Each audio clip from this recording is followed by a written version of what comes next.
Yeah, you. Yes, indeed. Wait, we didn't have a legalization of marijuana. No, the legalization rate? You know what? I think marijuana is really dangerous now. I wouldn't have a problem if the state distributed it, because then at least we would know that the people aren't going to kill themselves. You know, I think it's a states' rights issue. I think if the state wants to do it, that's fine. I wouldn't vote for it in Ohio, but you know, I don't think we're winning the war, and it is a gateway drug, and we got to be careful. But Give me a chance here, okay? Hi guys. I'm not Congressman Renacci. I don't even look a thing like him. But I appreciate the time. Congressman Renacci would have loved to have been here, but he's working up in D.C. this week. It's very frustrating to have a candidate that's in D.C. all the time. I gotta tell you, I wish he was here more. But to answer your specific question, Leo, Congressman Renacci, and I have to speak for him as best I can, because I don't know his mind exactly, but I know I've heard him speak about this before.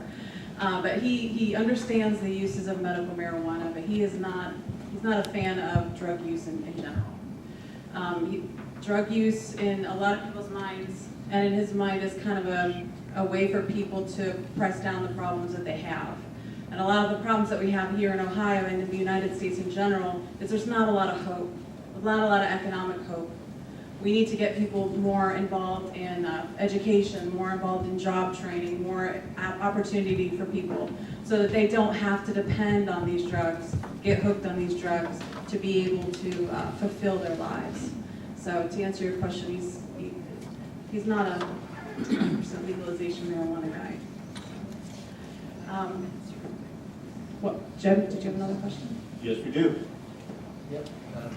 Bob runs first for Jim and then Melissa. Okay, we all know President Trump won Ohio big with a message of jobs, safety, and health care revision. What is your level of confidence to get the votes to win, and why? You said some of those. And also, do you know what you're up against? Do you know do you have a good feel for what your competition is with Sherrod Brown? It is critical. Your vote is critical because of the type thing in the Senate. So thank you for that. Jim Renacci, one of the things I had issue with that Mike mentioned, Jim wasn't picked by the swamp. He was picked by President Trump to run for Senate. The Senate, the White House called and mentioned it wanted Jim to run. I think it's better. Wanted Jim to run, and they asked him to. So here in Cincinnati a couple weeks ago, Jim flew in on Air Force One. The campaign was there. We were with President Trump, and a lot of you saw the picture of my son with President Trump there at Lincoln Field. It was a great day.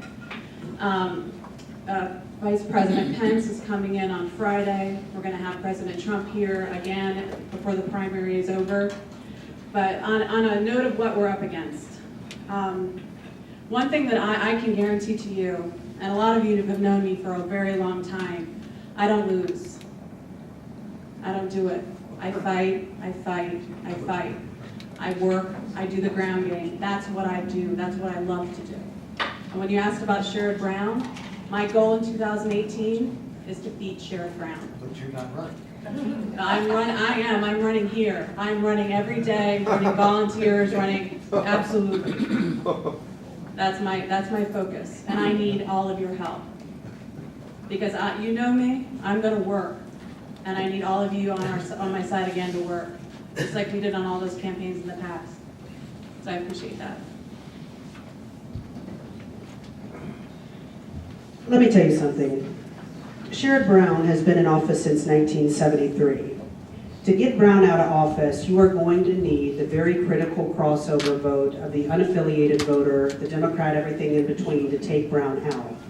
If you think that the message that's going to resonate with the general public is, hey man, I was on Air Force One, I'm friends with the president. If you think that's going to resonate with the crossover vote required to take Senator Brown down, you're absolutely wrong. In fact, we did a national Gravis poll and we asked the very question, does it matter to have President Trump's endorsement, or do you want the person who can best beat Senator, just throw this thing, who can best beat Senator Brown? Throw it into the swamp. That's right. Overwhelmingly, both Democrats and Republicans, the Democrats who are disappointed in Brown, they want, number one, a candidate that they can resonate with, and number two, the most important thing from the Republican voter is who's best positioned to obtain the crossover vote. When you talk about the crossover vote needed is somebody that people can relate to. It's very difficult for people to relate to someone who brags in every campaign speech about riding around on Air Force One. I don't know how that has anything at all to do with the issues that face Ohio currently. I am it is about trust. President Trump's trust. Right, it's about, well, President Trump didn't endorse him. So at the end of the day, what we need to understand is to take Brown out, we absolutely need to make sure that we have the candidate who can obtain those crossover votes. And it's going to be something that the world has never seen before to take Sherrod Brown out of office. He fights for the middle class, he says, and he fights for women. I'm a middle class woman. You ain't my friend, and I'm going to take your Senate seat from you. I mentioned before, I think I have a special capability of winning part of his base. I'm from Cuyahoga County. Without Cuyahoga County, Sherrod Brown can't win. In fact, if I lose by less than 200,000 votes in Cuyahoga County, I win the state. Now let me tell you about Cuyahoga County. If your name is Murphy, or O'Neill, or Gibbons, I'm going to get 50,000 votes because most of the people going to the polls don't have any idea who the candidates are. I talked to a guy that ran for Congress in Cleveland against Dennis Kucinich. He said, Mike, I got 70,000 votes today and I had no idea who I was because my name was Corbin. Well, my name's Gibbons. My father was the best known coach in Cleveland, Ohio, and most of northeastern Ohio. And I've had people coming to me that wrestle for my father, both African American and working class people that want to help with this campaign. These people don't like Sherrod Brown. They like the idea, and they think the idea is that Democrats take care of them. You got to know these people. As I mentioned, my grandfather was the president of the largest labor union in Cleveland. I grew up with labor people. They're not going to endorse me, although one might, I'm hoping, Teamsters. But what they're going to do is support me. And I've already met with those people. They're Democrats, but they're going to flip. They know me. I've been in business my entire career in Cleveland, Ohio. I've been on boards, civic organizations. If anything, the business community in Cleveland, Ohio knows me.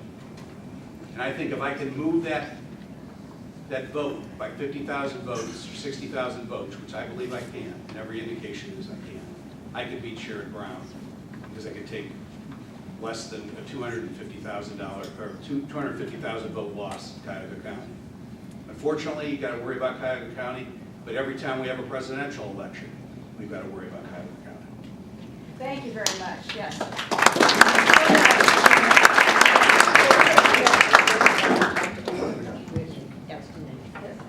Anna's, her daughter's having a concert, she's playing it, so she's gonna probably take off. Thank you so much, Ann, for coming.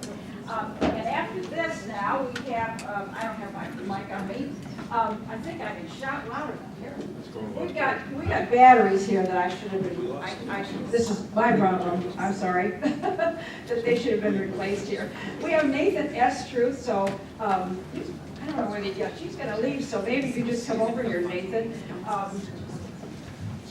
The last person on our program, because we don't have, of course, we don't have DeWine here. So if you know, and I think most of you probably do, that Nathan S. Truth is the running mate for Mary Taylor, and we'd love to have her too, but he's great. So we're glad to have him here to talk to us, and thank you so much. Okay. Well, thank you.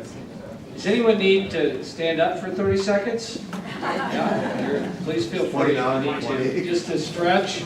Give yourself a stretch. You've earned it. 27.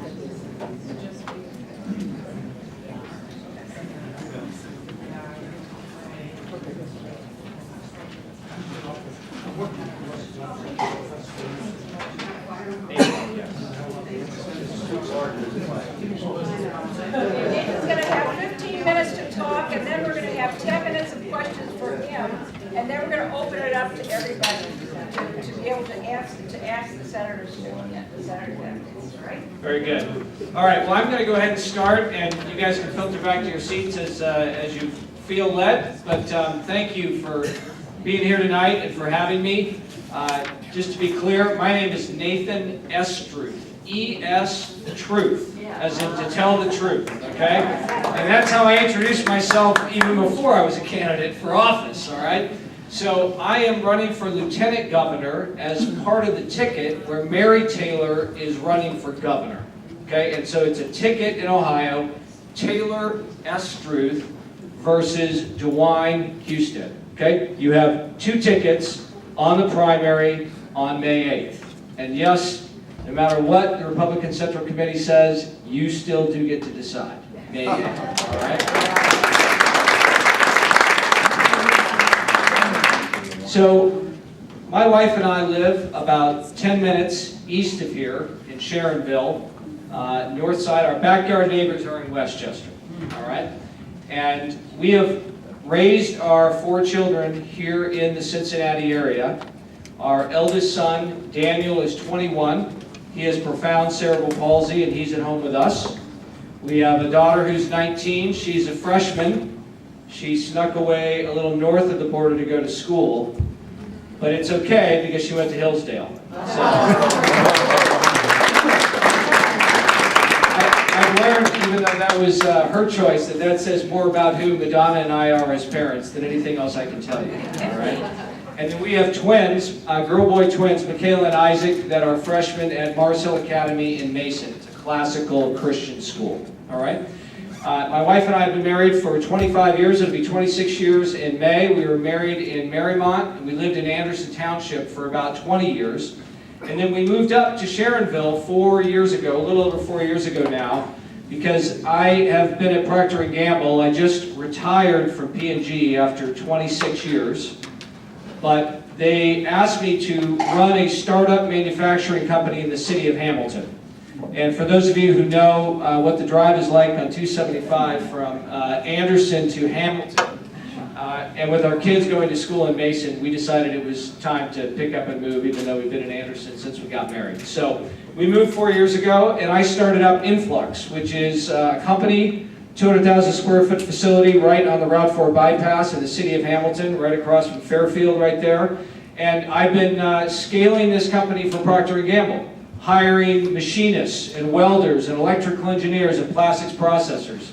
In fact, over 150 of them over the last 4 years. And it's a very different business for P&G, but I was their innovation guy. I helped start up Tide dry cleaners. You may have seen a few of those around here. Very different business for P&G, but I was helping P&G expand into services, create new lines of business, and create jobs. This was never part of my plan to be standing in front of you as a candidate. I've never run for public office before. But Mary Taylor called me, and she said, "Nathan, I want you to join my ticket." And I literally said, "Mary, you're half a cup of crazy." I did. And I said, there's got to be a dozen people that have name ID, have money, can do other things. And she said, no, I want a business leader who understands big companies and small companies. You've done both. You've worked at P&G for over a quarter of a century. You're running a startup advanced manufacturing company right here in Southwest Ohio. I need you to lead my jobs effort when we're governor and lieutenant governor. I said, I'm not running for lieutenant governor. Mary Taylor was pretty persuasive. My wife and I dismissed it for a couple weeks, honestly, and said, well, maybe we'll raise some money for you or we'll consult on your campaign. And we agreed to sit down and meet with her. I did a lot more research during that time about Mary. And she also said, I want someone who is as conservative as I am. Now, that part I understood. So I'll just tell you a little bit about me. When I was in college, I had the distinct privilege of interning in Ronald Reagan's White House in the summer of 1988. I interned on Capitol Hill before that for my hometown congressman from Scottsdale, Arizona, the Goldwater State, very conservative man, Eldon Rudd. And I had the privilege to work for Jack Kemp as well. And in fact, it's Jack Kemp who sent me to Ohio in 1990 to work for Ken Blackwell. So I came to Ohio in 1990, worked for Ken Blackwell, and then after that race, rolled into Procter & Gamble, and 27 years later, here I am. P&G took us around the world and back. My wife and I spent 3 years in China in the mid-90s. She also worked at P&G for a time, and then when our son Daniel was born, she worked